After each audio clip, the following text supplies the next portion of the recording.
Easy enough to want to make work optional. I'm here today with the CEO of Hemlane, Dana, who can you remind me of the unit count that's on the platform now?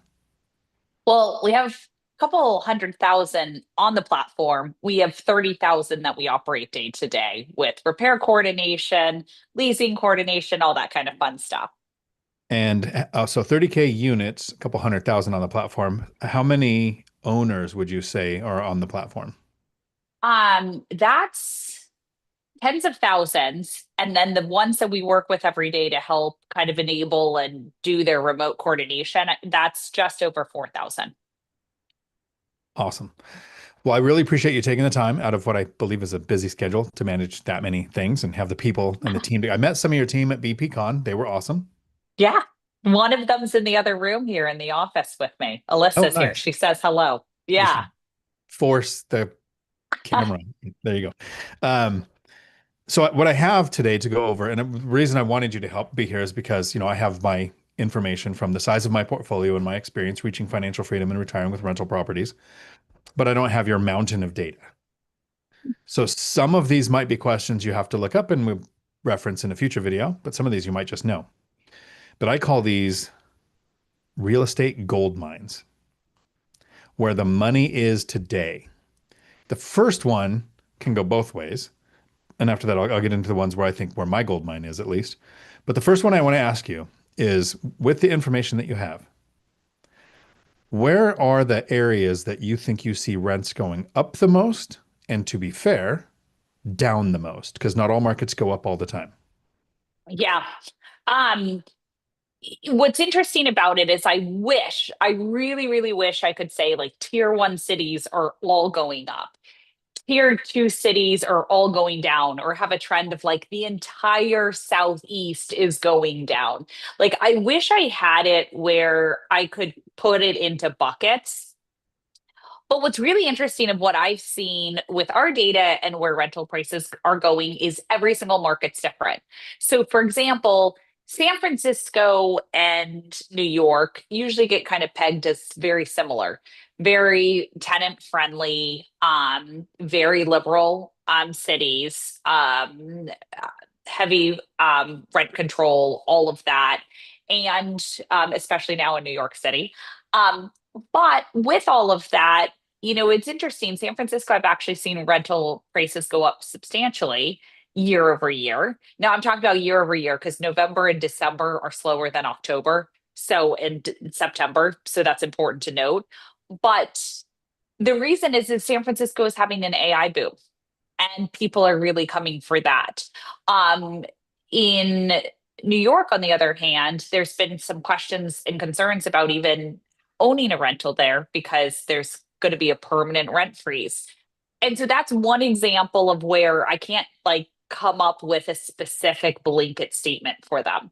Another one would be in the southeast or southeast. So in Florida, especially with insurance costs where they are, found it really hard to get the numbers to work, but also rents have just been stagnant as well, even though your insurance costs are going up. That's what I've seen kind of overall. However, there have been certain markets that we've seen in Florida that have been doing quite well.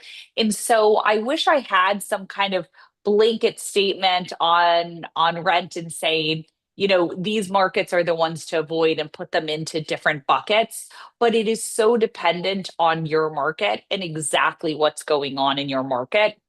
And then keep in mind when anyone is talking about like rent stagnation or seeing that, rental prices aren't going up, the really important thing to ask is this month over month, is this year over year, and then where's the data coming from? And the reason I bring that up is like November and December, no one's moving.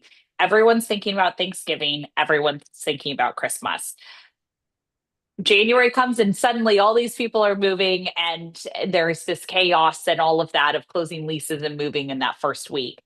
And so it's so heavily dependent on your market and then also kind of the timing and what the data shows. And so those are a couple of things to kind of drill down to, especially when you read headline news. I'm really glad you phrased it that way. So there's a lot of times when politics cause people to move, and we saw Mhm. that New York is now the number one U-Haul seller, not buyer, Yeah. across the country. But there'll usually be the boomerang effect, right? People realize the world doesn't end, it doesn't go as bad as they want, or it goes worse or whatever. So people move around.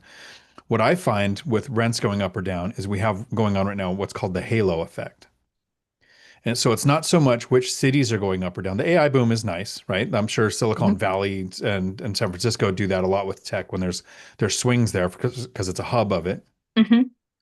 And a lot of people say, well, I live in California, we can't own rentals here. I live in New York, you can't own rentals here. So maybe in LA County or the county that San Francisco's in, it's really rough. But if you get out into Kern County or Northern California, there's a lot of places. It's a huge state. You can fit like Yeah. 17 European countries inside California, basically square footage wise. So it's not so much that each place is going up or down, but we have the halo effect. And what I would say is, and I'll use my local market as an example. That's why I don't have your data. But in Seattle, average apartment is over $3,000, right? So if you get out of King County, the average rental used to be 3 or 4 years ago, $1,200 for a two bedroom. Yeah. Now it's 2,100 because of the second question is how do you think remote work is impacting the tenant base that you have on the platform? Because what we've Mhm. seen is a halo around all of the major work hubs, San Francisco, LA, New York, Seattle. You go out, not distance, but time. How far is about a 45 to an hour, 45 minute to an hour commute? What's happening to rents there? The rents Mhm. in my market are still pushing up, where me and a couple of friends invest around in the same area here. And I can't believe what's happening to rents. I hear people go, rents are going down. They're going down in Washington State. Absolutely. Because Seattle's dropping, because the people don't have to live where the work is anymore. You have so Mhm. much remote work as an option, like 44% of the workforce can work remotely. And Mhm. then that doesn't push up property prices. So this is a gold mine of in that halo around the work hub, a distance people are willing to travel. Now you have geo arbitrage, the people that are 100% remote, like Mhm. my niece, she moved to Texas. She can live anywhere. She's in the middle of nowhere. Texas is where she moved to. She could have moved to Thailand or anywhere to make her cost of living come down. But I'm talking about the people who have to work in the office once or twice a week or a week a month, and Mhm. they're pushing the rents up. So have you seen remote work impact your tenant base on your platform? Yeah, definitely. I think Florida would actually be a really good example of one that we followed and tracked closely. I think just based on the number of Texas and Florida are the ones where we bring the most number of properties on board, most recently. And you see it. So, for example, there is Tampa and Orlando. And right between there is, gosh, it's Lake come up with it in a moment here, but right in between. And that is a super fast growing city. And we were trying to figure that out in the surrounding area. And it was because, great, a couple, one is going to Tampa, one's going to Orlando. They can suddenly make that work. And they're only doing it once or twice a week. And so it's like that perfect kind of center point.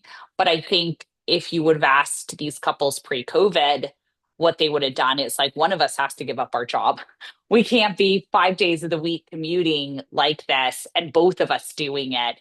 And so I definitely think that's there. I also would just say, usually when we're looking at technology and industry trends, especially in real estate, what's cool about it is you hold these investments for 10 plus years.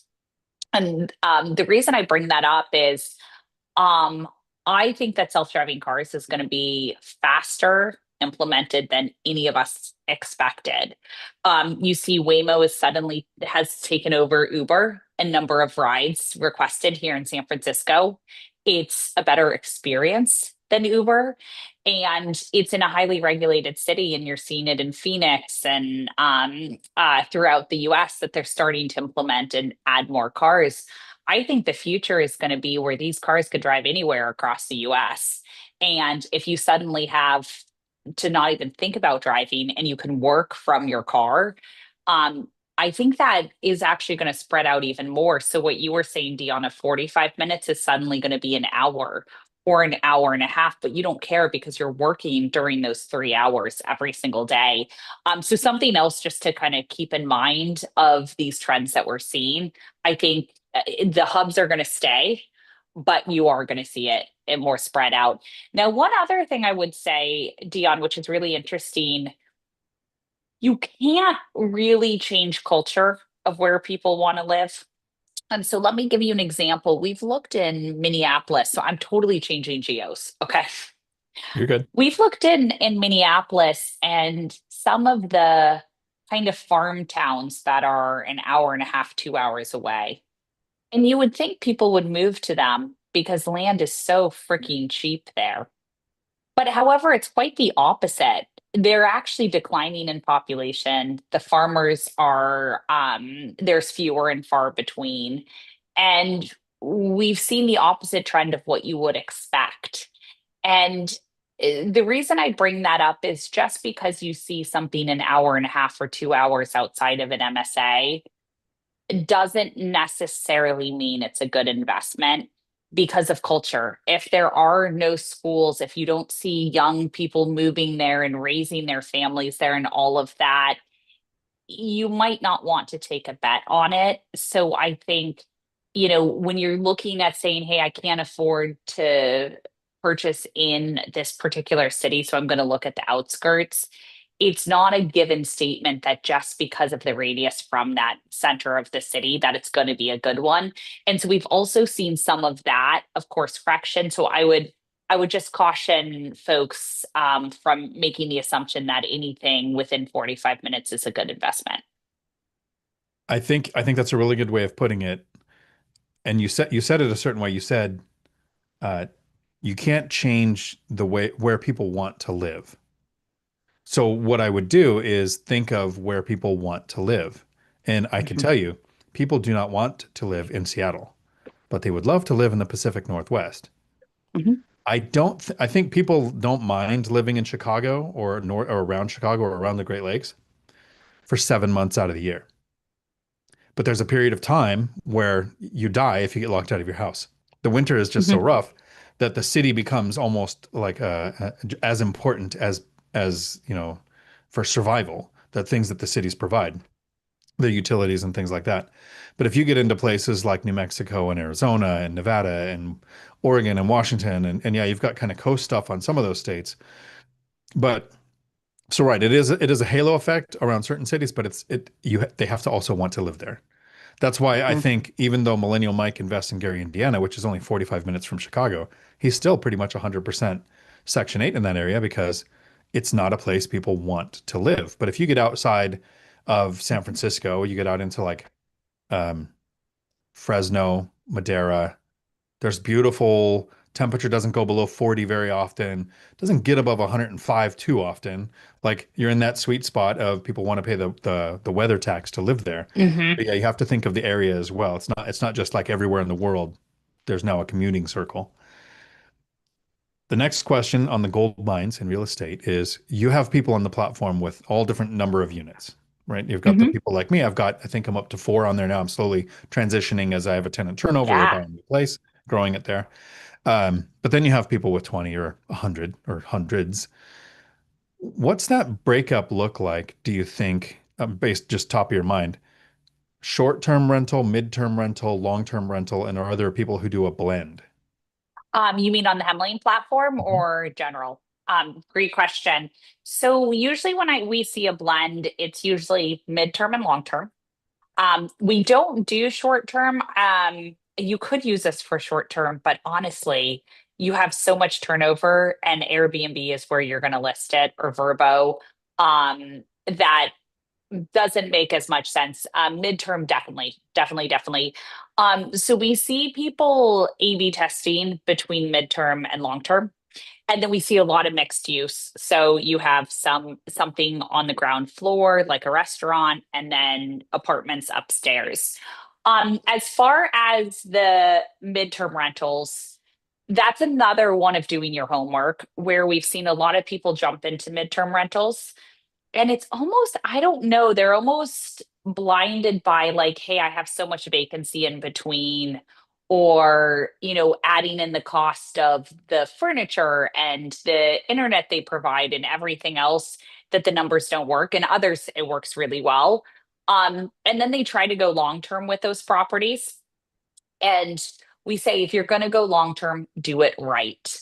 Like, take the furniture out. I know that it feels like a sunk cost, but it's going to be a worse cost and worse for your bottom line if you keep it in there. So midterm's a smaller percentage. It's about, I think it's around 5%. Rent by room is really growing. So that one I think is around um 6-7% on our platform. But if you would have asked me a year ago, I would have said it was like zero or a rounding error. And then everything else is really long term, which is kind of mass market. And so I always love these models to test them. I would just say really make sure, if you're going to test rent by room or you're going to test midterm, have all the costs in there, including your additional time, which is the most valuable. And then put some benchmarks in place. Like, if I don't hit this, let me go back to long term based on what I was generating from long term income. And I think being very objective that way will help you know that you're making the right decision for your investment versus, I furnished the place, I don't want to get rid of the furniture, so I'm going to keep something that's not working. That furnished that so I just did a reacting to video the other day where somebody was on Facebook asking for help with their rental. It's been empty for 2 months. Can somebody help me? And it's just a local Facebook group, but they're not in the finance Huh, groups. They're not on BiggerPockets, okay. just a local. And for a second, I thought I should reach out to the person and give them some advice because I took screenshots of their listing. It was that bad. And so I did a video. I realized if I reached out to them, they just would have been offended. There Yeah. would have been no benefit. They would have said, like, first, who are you? Because who am I to them, right?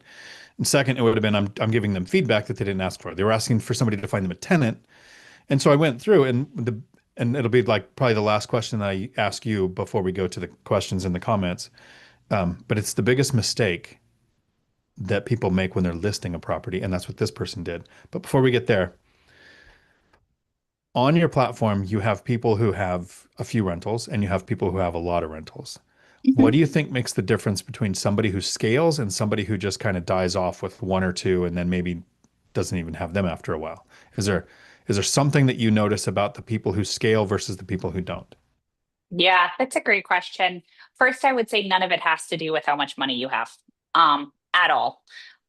It all has to do with your mindset and your goals of what you're going to do and how you figure it out. Um, those who have a few rentals fall into two different categories.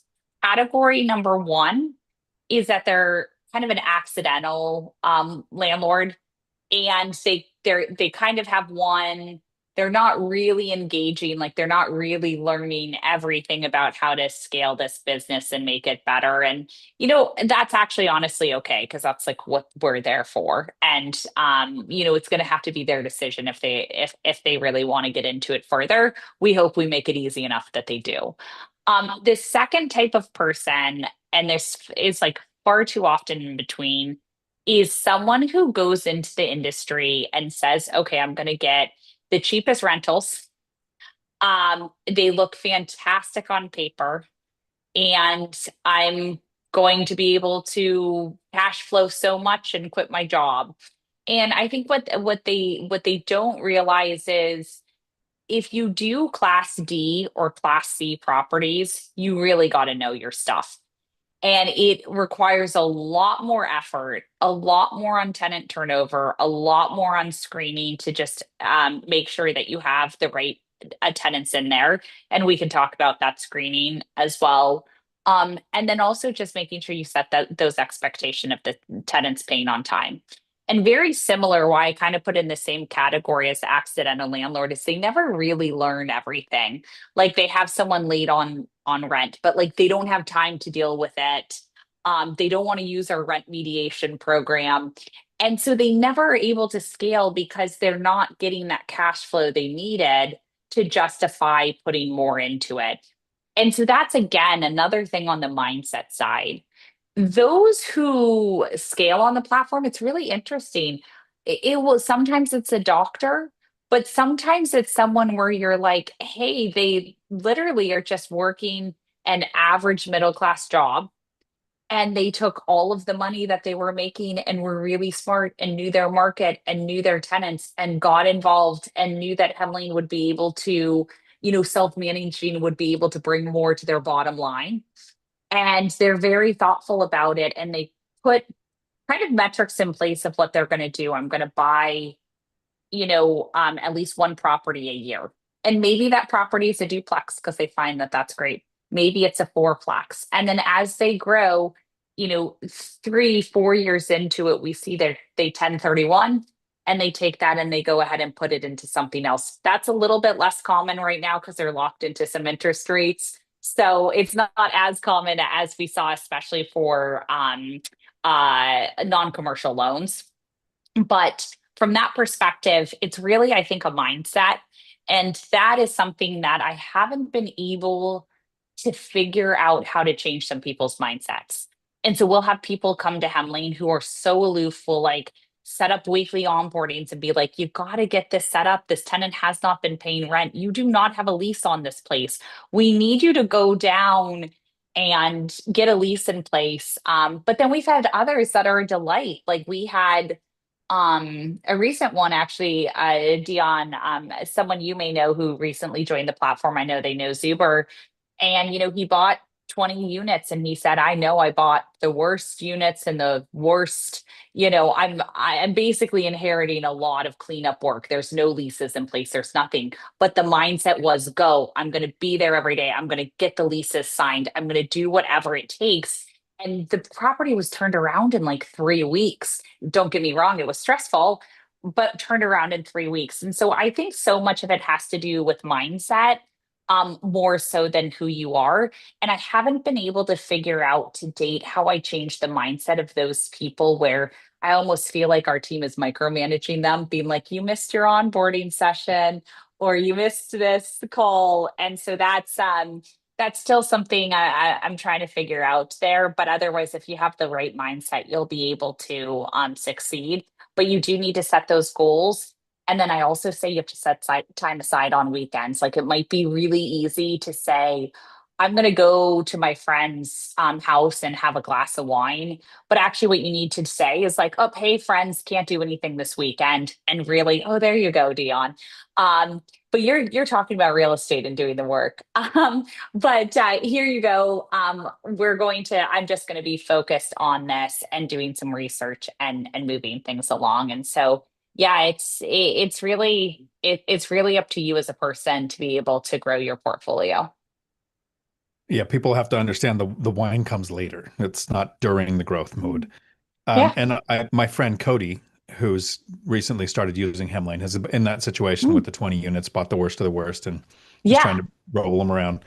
And he's transparent about it. He also makes content, and he's talking about the Yeah. transition of what it was to what it is. And I think a lot of the landlords that don't scale that are on Hemlane, the real damage can be done when somebody uses it and doesn't use it.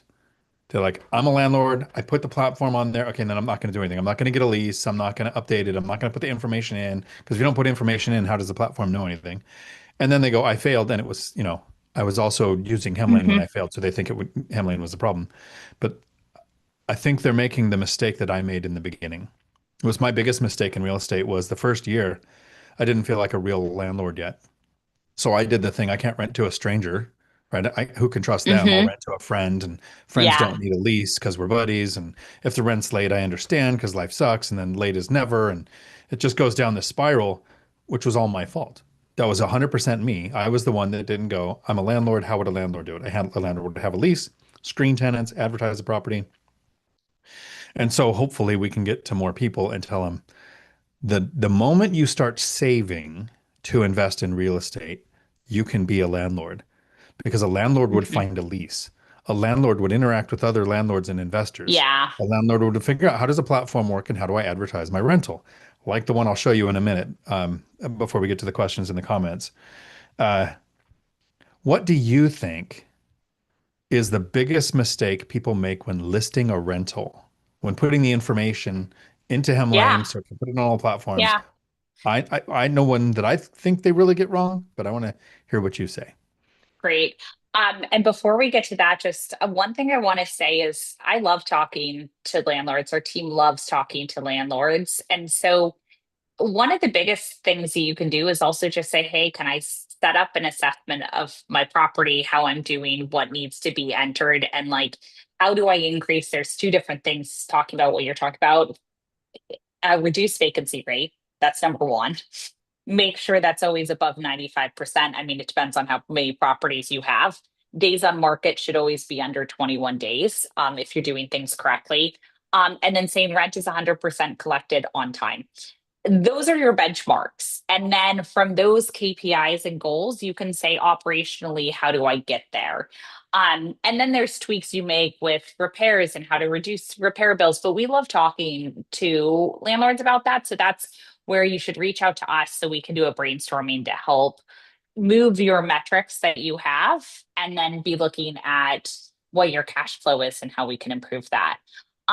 As far as listings, the number one thing that I see, and this is just newbies, is listing their rental above market and then saying, oh, well, if I don't get anyone by day 10, then I'm going to reduce the price. I think price is so important to get right. It kind of goes with your binder strategy during the renewal. And the reason that I bring that up, Dion, is that vacancy is really bad for you. You can have security risks of someone coming in and a squatter. You are losing 100, $200, whatever it is per day on lost rent. And someone will complain about like, oh my gosh, the handyman is $70 an hour. And it's like, yeah, but they come out once to your property and you just had your property vacant for, 20 days. And so I think that's part of it.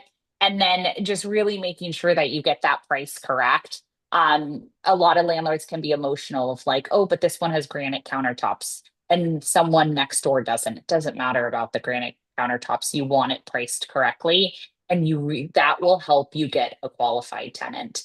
The other ones I have is just the pets, allowing for pets. I think it's 62% of Americans have pets these days. When you say no pets, you've just taken out 62% of the market. So I'm a huge fan of that. There's ways to, have additional deposits and stuff depending on where you live. Some places you can't do that.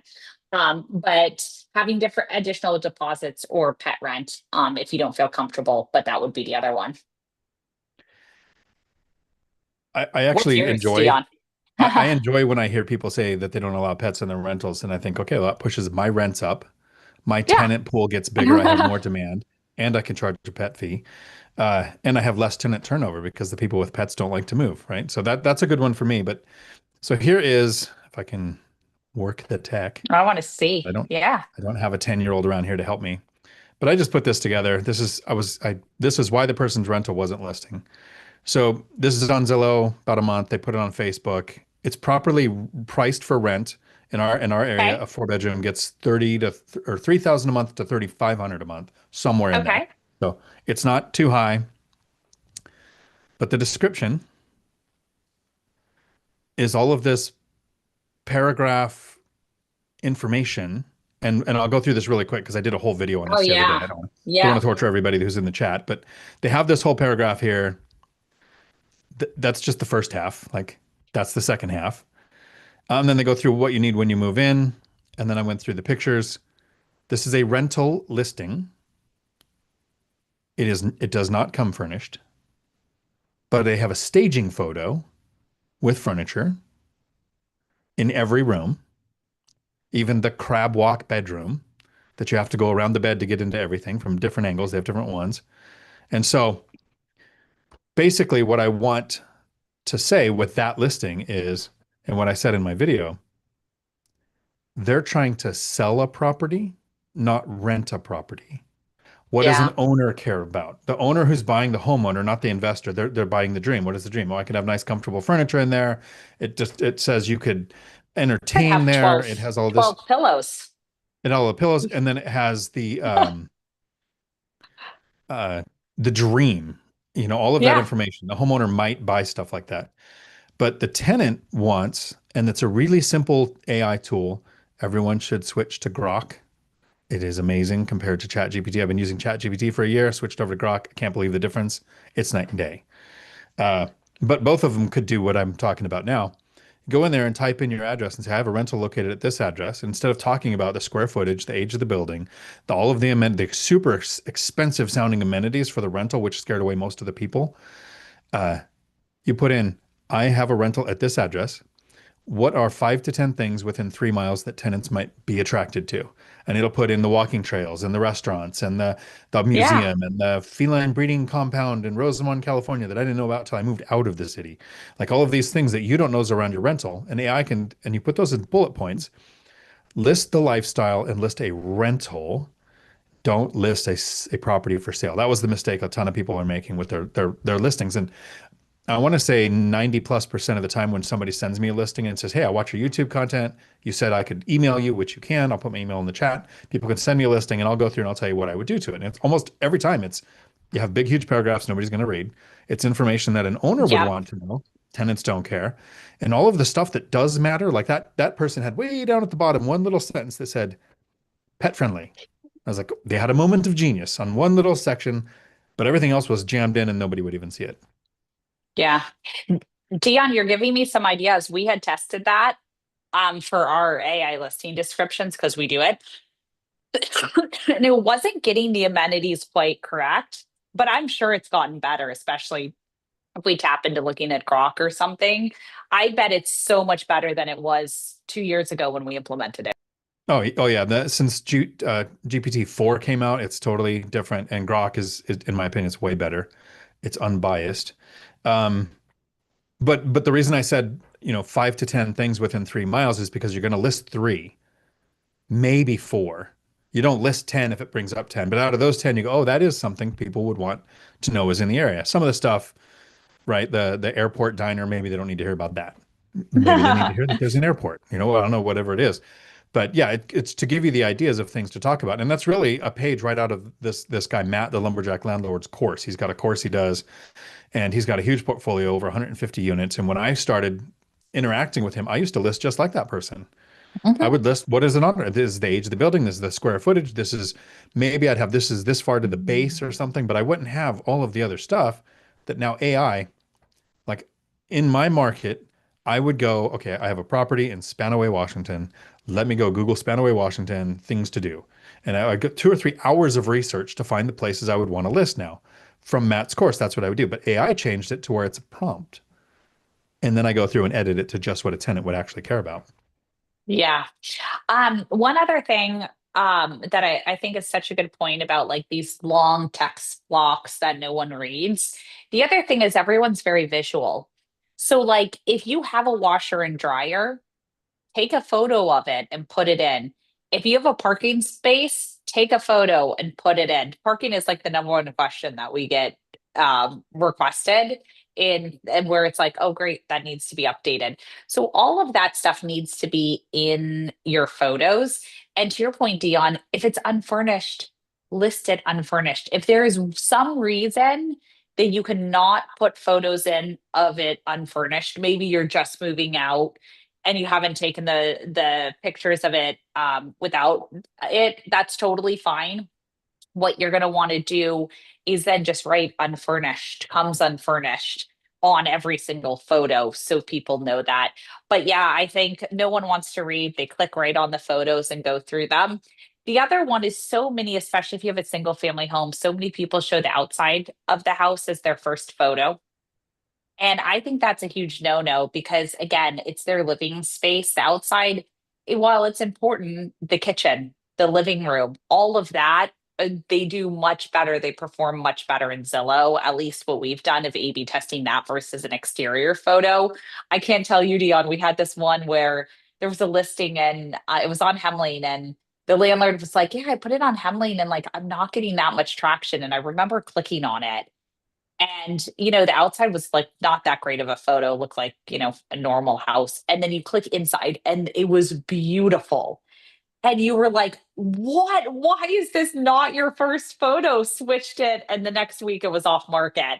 And so I think that's also really important because if you think of the feed when they're looking at it, there's all the image photos, but it's the first one and they have to click on it to see the rest. So if the first one's much better, you're more likely to get those clicks. Yeah, that's a conversation we have often is the washer dryer hookups. There should be a photo because not everybody sees the text. What I'll actually do is go to Canva, drop in the photo that I'm going to do, and I'll put a watermark in it. So I'll take a picture of the yard with the fence and I'll actually write huge words on it that says pet friendly on the Yeah. image of the front yard so that they can go, oh, this not only it just registers that pets are allowed, right? Yeah. I And love that. and very rarely should the front of your house be the first image. Yeah. I mean, unless everything inside is really not good looking, then sure. But I'll usually go kitchen or view and then go through everything and have the front in there. I'll show the front to show parking, unless there isn't any, then I wouldn't highlight that. But I have parking. It's one of my criteria that I want when I buy a property. Mhm. Um, there is a question here from Patricia. I'm interested in Hemlane's effectiveness for an early investor, 1 to 4 properties. Effectiveness in which way? We hope that we increase your cash flow. We hope we reduce your vacancy, and we hope that we help collect rent on time every time. Um, how that's all done is based on your packages, what you want. Like we have a tenant placement team that really focuses on objectively getting the qualified tenant, most qualified. Some states it's first come, first serve.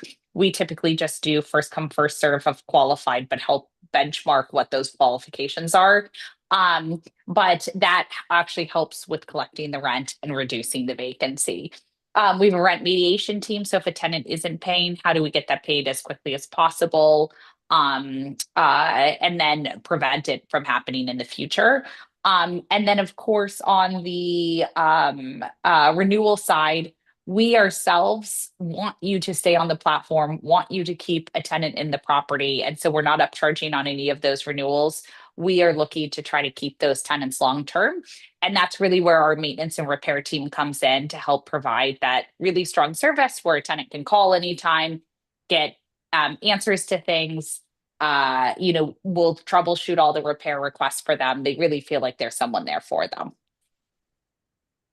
I think one of the most important things with being a new investor, having that 1 to 4 properties and using Hemlane is you are a landlord. Like I didn't have those systems on my first property. I didn't start using any kind of software until Hemlane. And it was, 7 or 8 years into investing. And in the first years, there were issues with tenants with partial payments. Your late fees are just automated now. Uh, a tenant using a platform, one of the biggest red flags, if you're listing a property, is a tenant who reaches out and says, do you self-manage or are you a property management company? Because they know a property management company just sticks to the lease. And somebody who self-manages can have their emotions walked all over and get taken advantage of. So that's a red flag if somebody's going to rent there. But if they're using a portal, they're Yeah. less likely to treat you like a landlord that they can walk all over. So for me, I don't know if this helps the new investor, Patricia, but it's so I can travel. Like that's where the relaxing and I can step up the month if I need to have a leasing agent go out or I can, use the handyman service if I need to. But the months where I don't do that, I'm not paying for those fees. I'm not on the platforms that will have a tier like that, but you pay for it all the time. It's more when I need something, it's there, giving me the confidence to just go, yeah, I've got that covered without the massive amount of money that goes into a property manager. Howdy, everybody, saying hello to everyone here. Uh, Michelle asks you if you were seeing rents go down, and we kind of talked about that at the beginning, so I think we covered that. Michelle, just so you know, I've been doing this 4 years now. I've stopped, but for the first 3 years, this time of year, I made a video talking about seasonality and how there's not a nicer word, but retarded everybody is every time they see rents soften this month every year, and it's like the end of the world. And they'll go, "Oh, it's this much down." No, it's that much down from a peak. We'll peak again next year. But that's this time of year every year, and worse in Yep. some markets. Like Michelle's here in the Pacific Northwest with me. It's not really a thing. I rent in December, just like I rent in July. But where you were talking about, and near Boston or something, uh, not so much. The winter's a dead zone. Have you implemented anything different right now with the economy and fall coming? With the economy and what coming? and fall coming. Oh, fall. I was like, oh, okay. Let's see. As far as fall, not really, because everything we're doing is very long term of what's like the next big thing for us to tackle and engage in for our customers. Um, However, with the economy and also just think getting out to more folks, we've always been very online and tech enabled. And there's certain things that I can tell you right now, like for example, Cash App integration. They used to not integrate with property management softwares at all. Like you could pay on Cash App, but then that goes directly to the landlord. There's certain things now where we're suddenly able to do these integrations, which make it a lot easier for you to say, tenant, we can meet you where you are, but your rent needs to be paid on time and no partial payments. And there are automatic late fees, and you won't be able to pay the rent until that's paid. And kind of set what you need and what your goals are with tenants having their own expectations on certain things. So it's been a big one. The other one has just been mobile. So we launched a mobile app for tenants. That has been very from a tenant perspective, very well received now. And so really like focusing on your customer who's the tenant, those have been some big things we've done. The other ones that we've done is just really the AI framework. We've had a lot of, we're very conservative with things, even though we're here in San Francisco. Our next door neighbors are all AI companies. We also understand real estate as a people business, and your tenants don't want to talk to AI. You also don't want to talk to AI. And so for us, it's using and leveraging our data to make you more efficient, our team more efficient, and then eventually having the ability for you to step out of it and the AI to just do its work.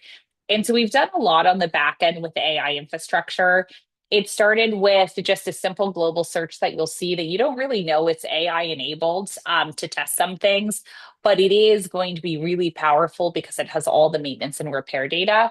So while that may not be like economy specific focus or fall specific focus, I do think for the future, having so much data and being able to say, yeah, we clearly can solve maintenance requests better because of our data.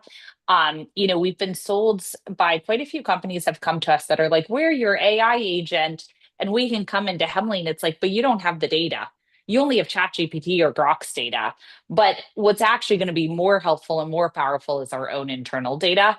And so getting all of that together and getting the infrastructure set up, those have been two huge priorities for us. And then I'd say the final priority that we've had is just really strengthening our local partnership network. So when you need someone in every region, we have someone there for you. Those have been the big initiatives that we've been working on. Nice. I love the idea of the tenant app, right? I knew you would, Dion. I think it's funny every time someone comes to me with a product request, I say, do you want me to put that in front of the tenant app? And they say, no, don't put it in front of the tenant app. It's interesting. The tenant side is fully mobile friendly. So in other words, they get text messages on their phone. They get more text messages than you guys do. They can click on it and view everything on there. But what I've learned is really they just want an app with in-app notifications. And so, we started with the repair side first with tenants, and it was just really well received. And so that's been an exciting one, and we fully launch it with the applicant side as well in January. Momo Gets Money says, I have a renter moving out in November, which sucks. Tenant turnover can suck, and one of the reasons why I target properties that keep tenants long time is because it takes less of my mental energy and my time. But a lot of times tenant turnover ends up being more rent, depending on where your rent was. So Mhm. hopefully that turns into a win for you. Yeah. There's a few people who say Happy Veterans Day, and yes, I do have my Marine Corps crayon candles for the crayon cake for the Marine Corps birthday from yesterday. My friends are awesome. So happy Veterans Day to everybody out there. Stuart, Star Wars Mary asks, what type of insurance do you buy? What insurance goes beyond damage and covers liability brought to you by tenants and others? That's a great question. It comes down to like, do you get an LLC or do you just need insurance, right? Like that's also one of the big questions that's asked. You need a landlord insurance policy. And Dion, I want to hear your thoughts on this as well. You obviously need a landlord insurance policy. So especially if you lived in the property at one point and you're converting it, you do need to call your insurance company and get that. The other big thing to ask is what is not covered by this insurance policy? And if it gets into a lawsuit, it's all going to happen with, hey, were you negligent? So, for example, with a property, and let's just say a staircase, and it shows that maybe something a stair part of the wood is torn and someone falls through and breaks their foot or sprains their ankle. It's your tenant. I'm sorry, that was not an eloquent way of saying it, but you get what I mean. In that particular case, like if you just had an inspection and you had an inspector come out who was licensed, let's say it's just like through the Hemlane platform or your own person, and an inspector comes out, has done all the inspections, says everything's fine, it shows you weren't being negligent, right? Like it would be really hard for a court to say you were negligent and didn't take precautionary measures there to make sure that the place is in good damage. Or in good condition. So I think from a landlord perspective, you definitely need a landlord insurance policy. You can ask your insurance provider what is not covered here that I should consider an LLC for. If you call a company that helps you set up entities, they're obviously going to sell you that you definitely need an LLC. There's definitely different schools of thought on that. And if you're in certain states, it gets more expensive to have LLCs with foreign qualifications and reporting and all of that. So that's the first thing. I think what a lot of landlords don't consider until it's too late is the renter's insurance side. Your renter should always have renter's insurance. They should not be moving in without it and it written in the lease. And the reason I bring that up is if there is a dispute over something, let's just say a flood, and the tenant's personal property is damaged, if you can refer to your lease and say, hey, the tenant was supposed to have renter's insurance to cover that, well, there's not really a case for them. If the renter's insurance says we're not going to cover it, it's like, great, call my landlord insurance or vice versa.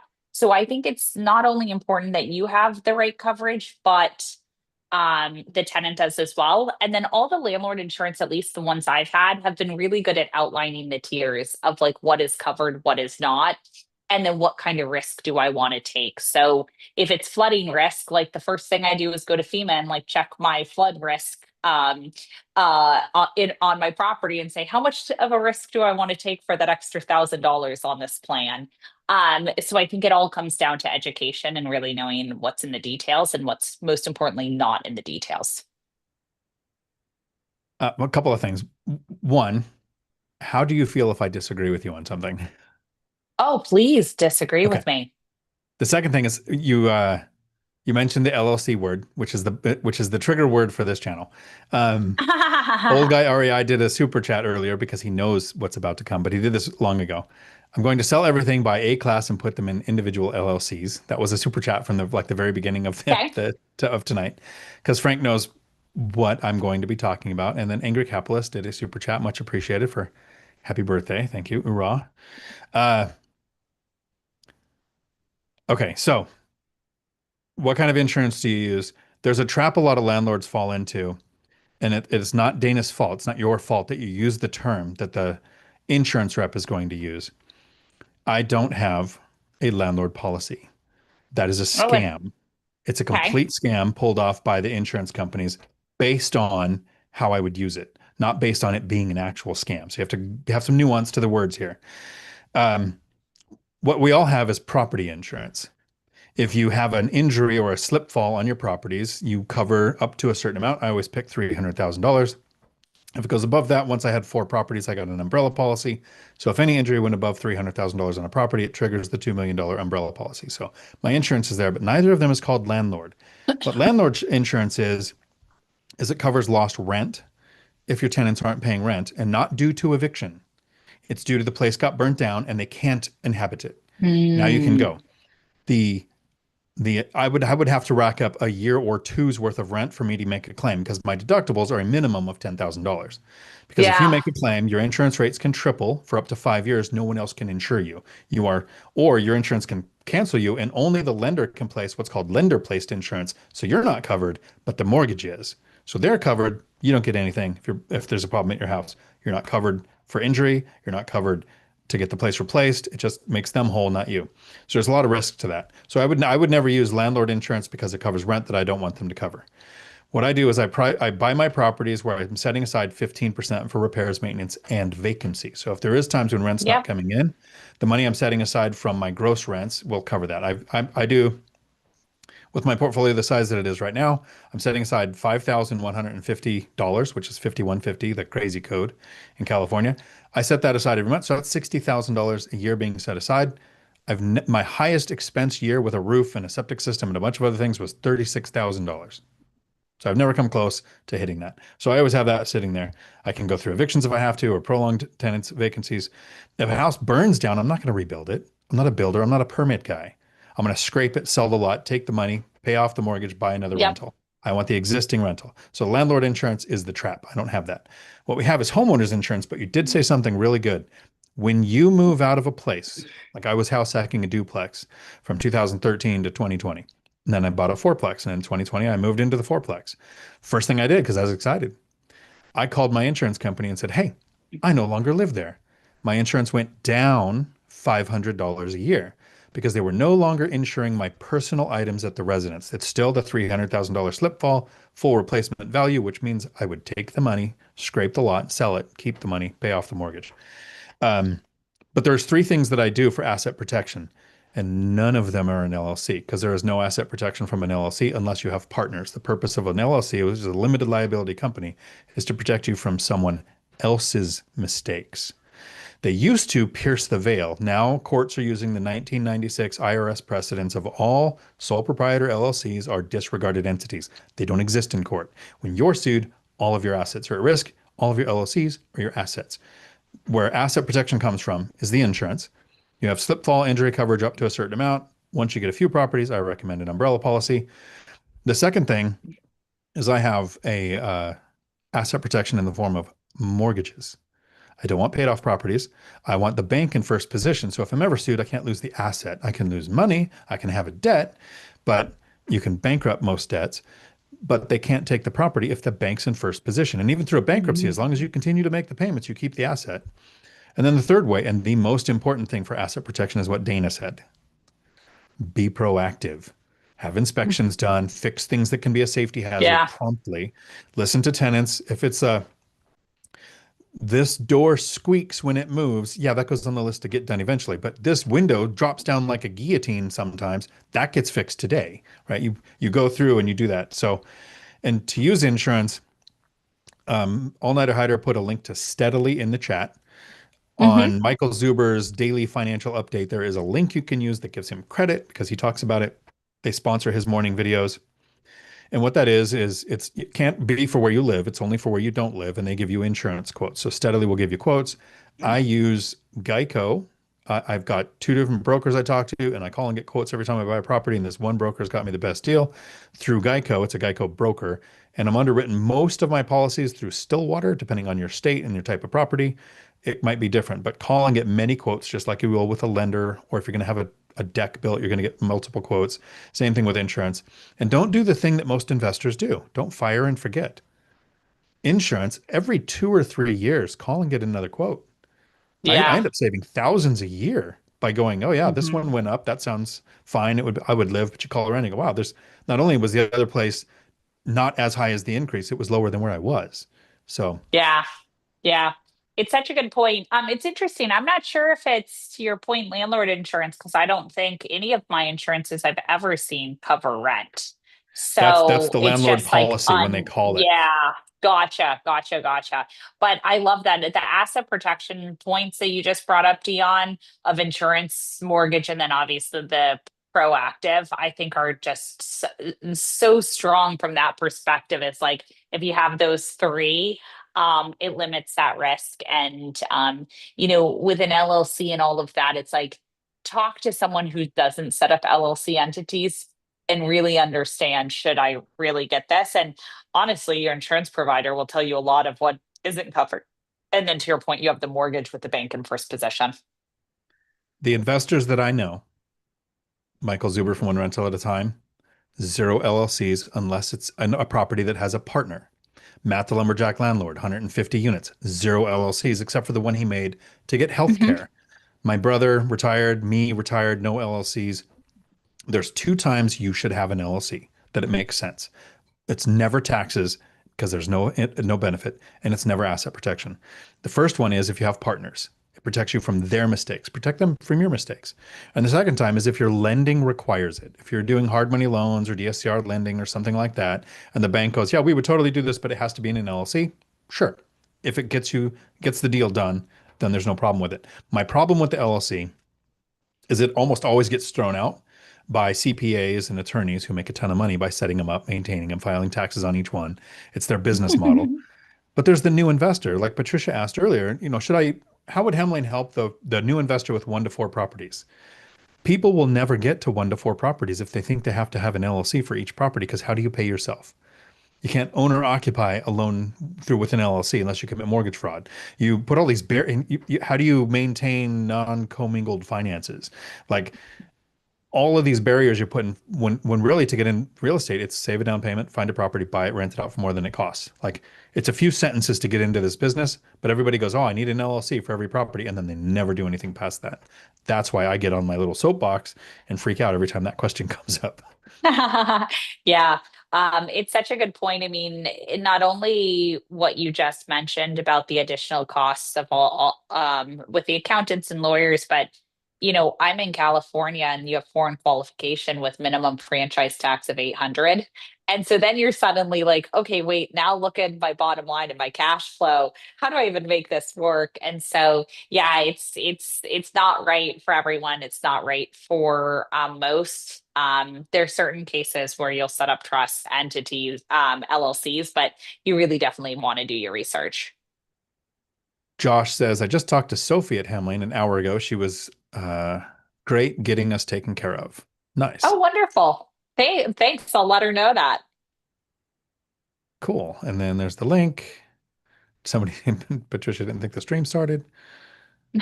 Um, check out the link. Yeah, you can DIY. Yeah, you die if you get locked out of your house in certain parts of the country. Um, Steve, the accidental landlord, is thinking about using Hemlane once I purchase my next rental in my backyard, thinking about the $48 plan. A little confused how work orders work on that plan. Yeah. Which plan was it? It was the essential plan, I believe, right? $48 one. Yeah. Yeah, that's the essential one.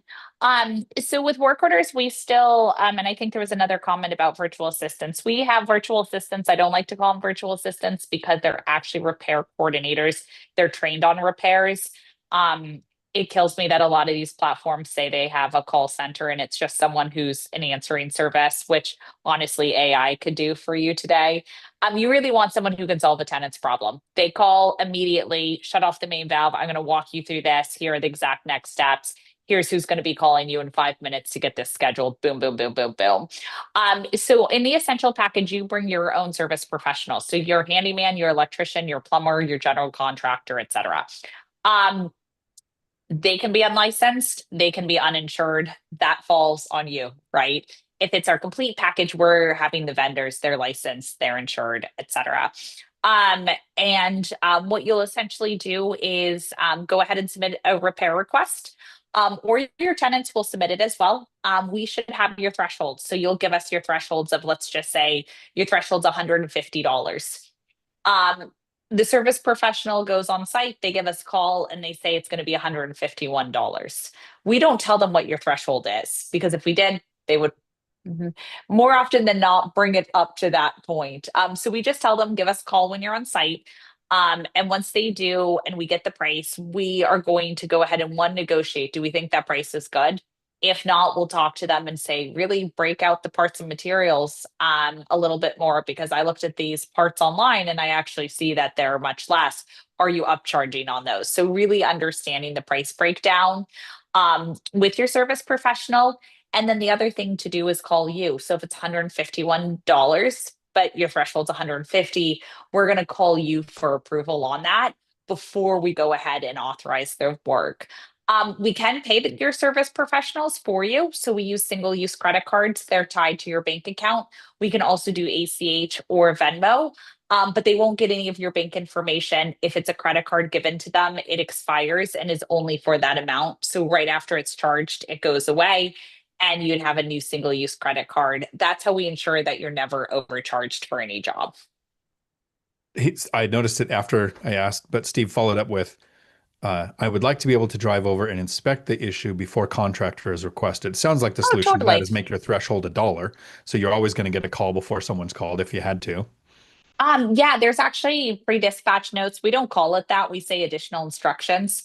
Additional instructions have to be read before any dispatch.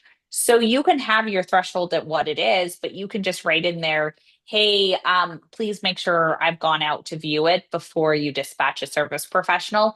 That's no problem for us. We'll read that and we'll make sure that you can go out and inspect it first.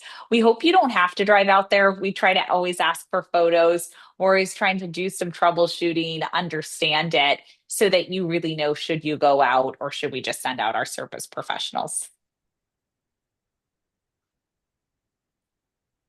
Momos haven't tried Grok. Yeah. So I recommend trying it. There's a free version of Grok too. Um, and yeah, Ryan, you point out using more than one AI. That's a good way to go because trust but verify. AI can get some things beautifully wrong. And then when Yeah. you point out that it's wrong, it just says, "Oh, thanks for pointing me out. I'm totally wrong on that. Yeah, you probably died if you followed my advice." Uh, Larry Chong says, "Love when you have Dane on. How do you pick properties based on tenants with pets? Good sized yard." We'll start with that one. How would you pick Uh, properties if you wanted to allow pets?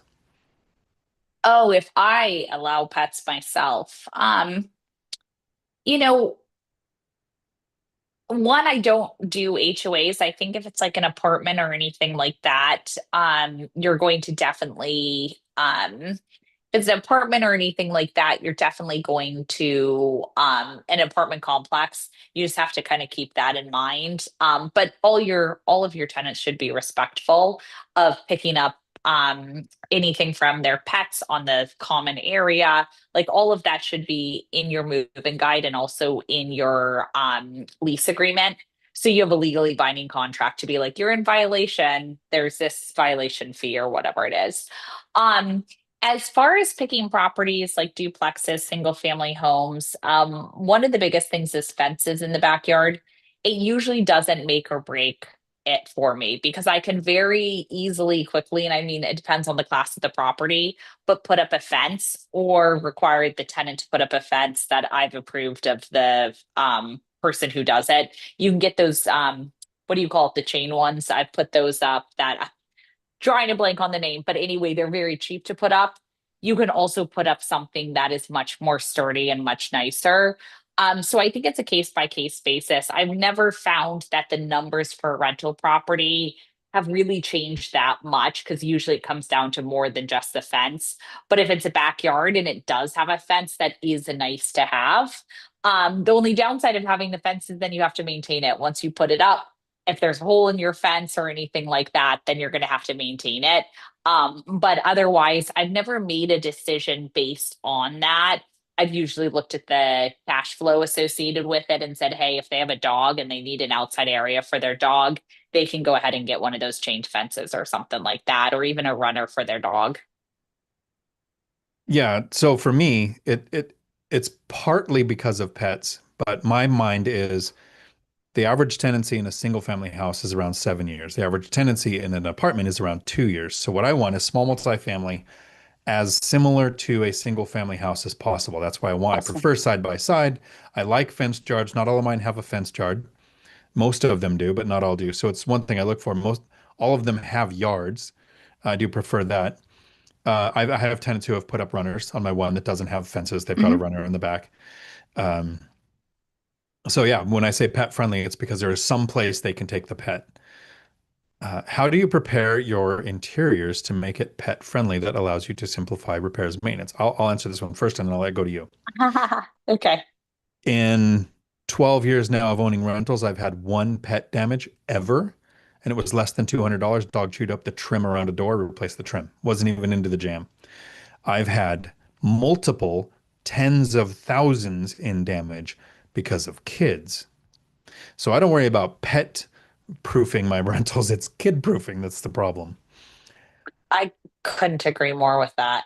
Um, I mean, people have carpets and stuff like that, built-in carpets, and I've always found that to be quite silly because of how people treat them. But kid damage is so much more. They're drawing on the walls, everything.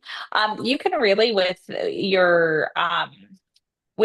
tenants, also just set expectations. The dog needs to be trained, and get to know a little bit more and say, like, hey, you got to take it to training or have X, Y, and Z in place. But I think to Dion's point, kids are a lot more challenging to control. And we see a lot more repair problems because of kids. This is from Mikey in Hawaii. How does Hemlane out-of-state investors handle utilities when online billing isn't an option? Oh, you can just back charge or you can charge the tenants through our system. So, I think you're referring to there's no online, so you're calling your utility company and paying it on their behalf. So two things. If you don't have sub-metering set up, if you have sub-metering, you just push it on the tenant to pay it. If you don't have sub-metering and so you have to pay and then allocate it between the rental properties, you can just charge that through Hemlane. There's no fee for it. It's $0 ACH. You just request, utilities. You can put it down by what type of utility or just do a blanket utility category and then request it for the tenants to pay it each month. And it could be separate amounts for every tenant. Laura in Florida says, thank you so much for sharing your knowledge. I used Dion's binder rent study and your analysis to Okay. reduce price after 7 days and was able to rent out my unit in 2 weeks, my competition 90 days. Rents don't always go up, and there are some markets where it goes down, especially this time of year. And if you're not paying attention, we'll leave our rent where it is and sit empty. Yeah, Larry asks if we how would you handle pet noise complaints? that's easy. There's every single city should have a noise ordinance. Read the noise ordinance, right? Your lease should also have a quiet enjoyment in it. So the neighbors should be able to, if the dog is constantly, incessantly barking all day long, that's a violation of lease agreement. There's also a certain number of decibels things can't go over at certain periods and points of time. And so you can very, like, a, a lot of times when communication goes wrong, it's like, Dion, I heard from the neighbor that your dog is barking too much. It's like nothing should be emotional. It should be like, Dion, um, according to a neighbor, the decibels are X with your pet, and according to the law and the local ordinances, this is out. This is not within reason for what has been set by the law.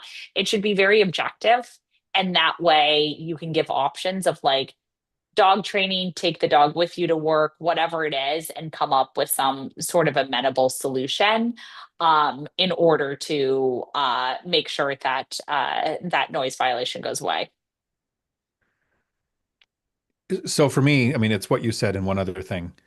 Larry, to handle pet noise complaints, have the noise ordinance in your lease. If you're inside city limits, use the one they've adopted, or you can use county if you have to. But second, if a tenant has, and I'm trying to think if it's happened in the last probably 5 years, probably not. But if a tenant ever calls me with a noise complaint, hey, the other side of the unit does this noise. I go, sure, here's the non-emergency police number. This is who you call. A noise complaint is not a landlord issue. That's a law enforcement issue because the landlord Mhm. doesn't make the noise ordinances and never had another repeat of the issue. Patricia says, Hemline sounds like it would let me continue my W-2 until I no longer need it, which is the goal. I work 12-hour shifts with limited access to my personal phone. It's the main reason I'm using it. Um, Next Tuesday, so there won't be a live stream next week. On Tuesday, I will release the video that I did with Michael Zuber in the course today. So that will come out, the recorded part, not the stuff that would get us sued that we recorded after or didn't record after. But I'll be heading to Thailand. So first I'll have, 20 hours with layovers on planes to get there. Then I'll have a 15-hour or whatever the time difference is to get used to. And I'll be traveling a bunch. I know all my rentals will be handled. I don't have anything to Yeah. concern myself with. So yes, it's more fun to travel and have those issues than to work 12-hour shifts and have those issues. But the reason you're doing this, Patricia, is so you can get to the point where you travel and have those issues. Julie still has two empty units. Julie, have you called the Navy base near Everett? Tried to call their MWR and say, who handles housing here on the Navy base, and then advertise through them. Maybe you'll have some luck there. This is from Patricia again. Does Hemline function more like a virtual assistant? Can they answer calls when I am away from my phone? Yep. That is your rental assistant. So that's on our complete package. There'll be a blanket. So in other words, if it's not handled by the leasing team or by the repair coordination team, we can go ahead and handle that. You will have a guide, so an in-tenancy guide that is filled out in order to get that, and then we'll respond to all of the questions from tenants. And it's a portal where the tenant can put the issues in and you can look at them at Yeah. any time too. Yeah, that's how I'm using it. So, um, which is kind of nice because most of my tenants that I have from before, because I've got a lady in her 70s who has a flip phone and no interwebs at her house. So I'm not going to put her on the Hemlane platform, but I get a lot of texts. So it's a little easier to go, okay, now I feel like checking the portal and I'll go and see what's going on. Yeah. And Chester was paying attention because he said, "Now, here comes the landlord insurance argument," because that has come up a lot. The landlord insurance and the LLC is like, Yeah. I have a video on my channel called my LLC rant, and I just send that to people whenever the LLC comes up. Uh, Dana, this is from Laura in Florida. Would you share the insurance company you use for your Florida properties? My duplex insurance is called Dwelling Fire DP3. It includes vacancy. They do not allow me to remove the vacancy coverage. Okay, yeah, mine is ABC. And let me just get to it. It's ABC. If you email me, I can give you my contact there. It's called ABC Insurance, and it's part of Citizens Property Insurance Company, it looks like. But that's who I use for the property. Steve asks, do you have rentals? Because I guess I didn't start the conversation like a good host and say, hey, here's who this person is. Sorry. Yeah. I do have rentals, and they're out of state too. So it's I live in California and San Francisco. And so my properties are in Florida. So I do remotely manage them. I actually had never looked at my properties. I bought them sight unseen. And then one time I just happened to be in the area, so I dropped by, but it wasn't intentional to like purposely go out. But one of my goals on the investing side is that I don't have to be married to the location because very similar to Dion, I love to travel. Dion hasn't invited me on his travels, but maybe one day he will. And so I also love to travel. I travel a lot. I'm usually on a flight every single week somewhere. And so having to be tied to my properties would be a really challenging thing. And so for me, I wanted something totally remote and far away from me for the intention of like, I'm not just going to go by on Saturday, and really treat it like a business that I can run remotely. It is hard to grow the discipline to go, okay, uh, tenant texts me this morning, yesterday. Dishwasher spinny thing got stuck and melted. I'm like, it's 30 minutes away. I can go, it's Amazon a thing and go swap it out. No. How would I do this if I had 100 properties? I'm not Yeah. the person that would go to a dishwasher issue with 100 properties. So I call a handyman. I have a 20-minute job for you, your going rate, and a $100 tip, because that's why I set money aside from the tenants. This is not for me to save money. This is for me to have time freedom. Super happy handyman, gets a very easy job, swap out two pieces of plastic, and makes a couple $100. And Next time I reach out and it's 10 at night and there's a problem that they have to go handle, they're more likely to answer the phone because I really enjoy hiring handymen for simple jobs instead of just the hard ones and not taking my time. Chris Desborough, what's up? Matthew, there's an apartment complex in a city that I work near where all of the grass is a giant landmine of dog leavings. Over a 100 unit pets allowed. Yeah, that is something that I'm trying to think if I've ever had a problem with it. I Hey, have had there's to an mention it.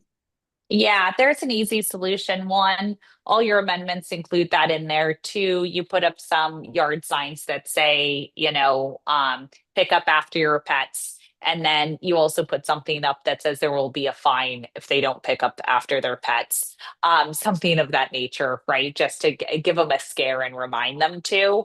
That's a pretty easy habit to change. You might not get 100% of people. However, what you can do is once all of your lease contracts say that's a violation and there's some sort of fee associated with that, if they're caught, then you can have a neighbor tell you, and it only takes one $20 pet pickup fee for someone to actually bring some dog bags with them.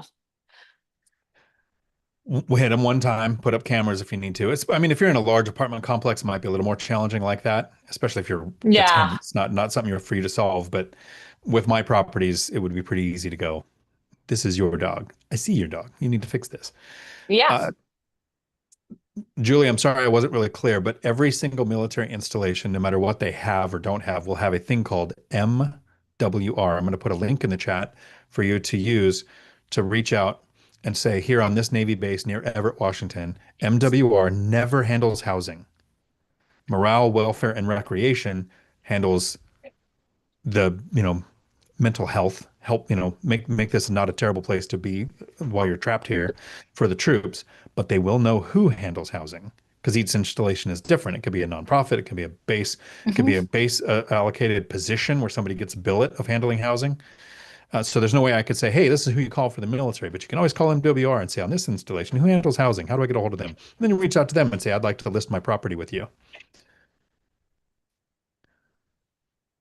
Oh, hey, Dana. Speaking of travel and never being invited, I am doing a financial freedom for the lazy person cruise Okay. in June of 2026. It's the 21st to the 28th.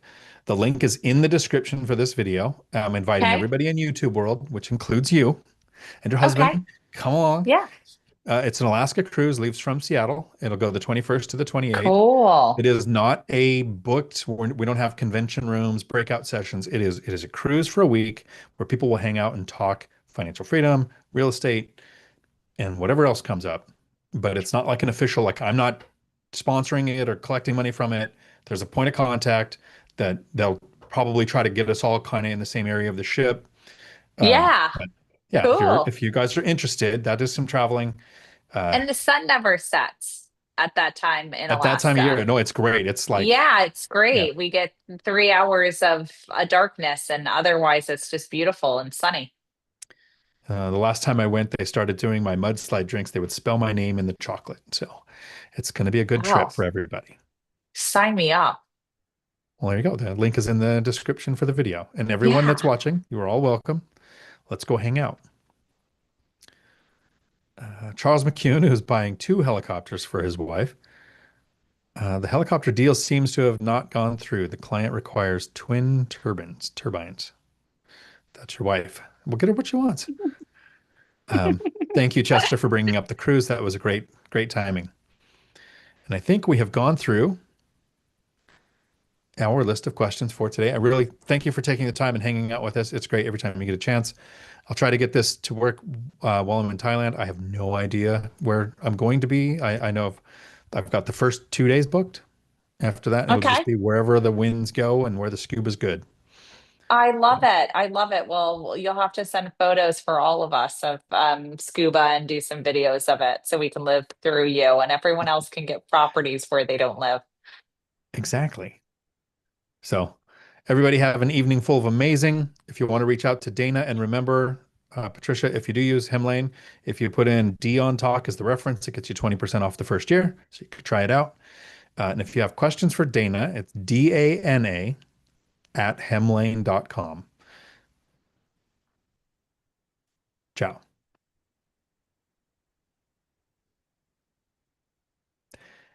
More than likely Are we off. still online?